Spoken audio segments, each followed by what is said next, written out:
We are back again to discuss the issues of presidential election petitions that were just concluded in the Supreme Court in Abuja. Yet again, this is another interesting program on Plan B TV News.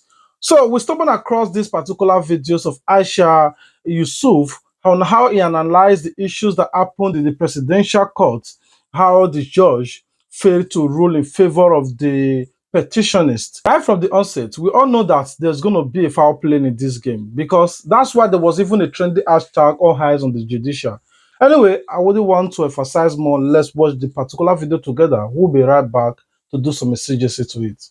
The thing is that for you and I now, because we're not allowed the live proceedings, I wasn't in court all throughout the trial. So I came in, I wasn't in the country, so I was able to attend the one of the judgment. So first of all, that's why they say when you're talking about justice, it must not only be done, but it must also be seen to be done. And one of the things that all of this conversation would have cleared would have been when citizens were making demands that there should be live transmission from the courts during the tribunal sittings. If that had been out, every one of us would have been able to see this watery evidence that were put in that, or watery case, or whatever the name that it's called, that was put forth. But first of all, that wasn't allowed to happen. And then it is a judgment where it is justices now saying this is what they have arrived at that was allowed to happen. Apart from that is also the fact that there is where they said the way and manner in which INEC had been served in terms of getting the evidence, the materials they were supposed, the counsels to the petitioners were supposed to have access to, that they didn't get it. One of the things that we also have to look at is that the court gives instruction, the court gives its orders to INEC, and then INEC doesn't fulfill it. And at the end of the day, we've seen the court just not doing anything about it and just moving it. And this is not something that is just peculiar to the issue of whether it's INEC being asked to allow petitioners' counsels to have access to certain materials. And I could say we're also where amongst the justices, when they were reading out that judgment, where they said, I think it was Justice Haruna Samani who had read out on the fact that any credible candidate should not rely on INEC for their results and things like that. We've seen it time again and again where courts in Nigeria will give order.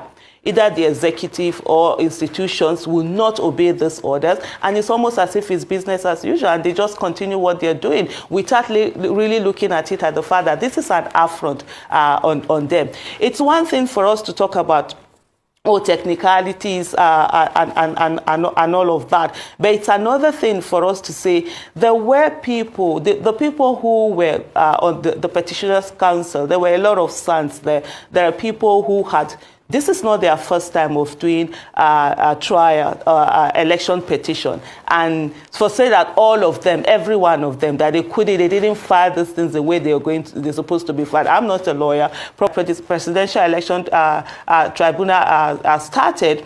A lot of people were not interested. A lot of people say, oh, there's nothing that is going to come out of it. We know how this thing. And I remember constantly saying that, look, it's not our business to trust the judiciary. Our business is to overwhelm the judiciary with evidence. And so these are issues that we must ensure that as a nation, justice must be seen. And even in the case of INEC, it's about the processes, it's about the procedure, it's about the things that need to be done. And if these things are not done, we will continue to have a country where people will not have confidence in the government. I think it was overwhelmingly clear that the party worked. Indeed, yes, I believe that. And there were a lot of things that were put before them. What they decide to use, I don't have control over that. Nobody has control over that. They are the ones who have control over what they're going to admit, they are going to allow to be admissible in the court as evidence, and what is not going to be allowed to be admissible in the court as evidence. And that's where transparency comes to play. That's where when people were asking for that live transmission, there's nothing wrong in having put out that live transmission so that every one of us would have sat here to be able to say, oh, even before the judgment, to say, oh, maybe they didn't put out enough evidence, or no, they had enough evidence and all of that. And also, like,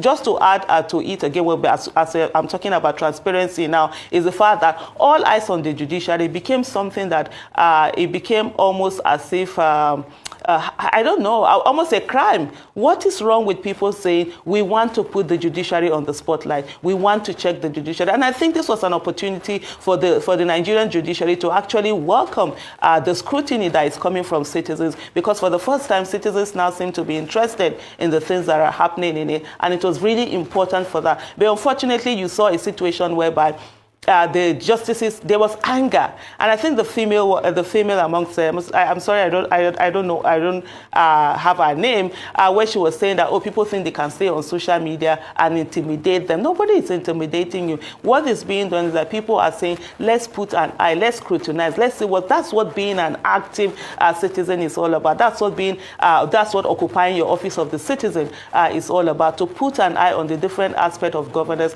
that is happening and intimidating them. That I found was a bit baffling, honestly. Anyway, you have heard from the horse's mouth. What do you guys think about this whole issue? What do you think about what he said? Do you really think that, okay, there is not even hope in going to the Supreme Court of Appeal for the petitioners to appeal their case that was not fairly judged in the Supreme Court? What do you guys think about these whole issues of the 5 judges ruling in favor of Bola Ahmed Tinubu? Anyway, in all of this, what do you guys think is happening in Nigeria recently? Because the judges rule in favor of Bola Ahmed Tinubu, the Yakba syndrome increases again. 30% of Nigerians want to leave the country because they know that they cannot survive under President Bola Ahmed Tinubu. So I want you guys to watch this particular video of Yakba syndromes on how Nigerians are trying to escape these presidential petitions that were just recently concluded in Supreme Court in Abuja. From passport offices to embassies and then international airports. They are young, educated, skillful, but desperate to leave. A vast wave of emigration is sweeping through Nigeria. Visa applicants arrive here, one of the visa centers in Lagos. More applicants bearing envelopes troop in and out of several other foreign embassies and visa centers. Some contact their agents seeking shortcuts or faster ways of completing the process, but their patience is tested as they're made to wait for many hours and sometimes the whole day without success. For some, it's a journey that begins with hope but often ends in despair. Some Nigerians dispose of their properties in distress sale, and some also borrow monies to migrate in search of greener pastures. Others are promised jobs abroad that don't exist, and in the process, many are scammed. On the flip side, it's a beehive of activities as hawkers cash in on the situation to market their products.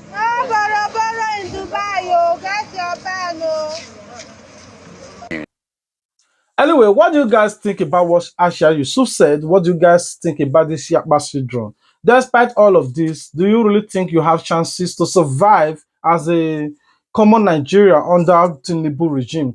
Do you just think let's stay behind and fight this together, bear this together? Do you just think no, let's move out of the country? When the country is good, we can come back. So what do you guys think about the whole issue?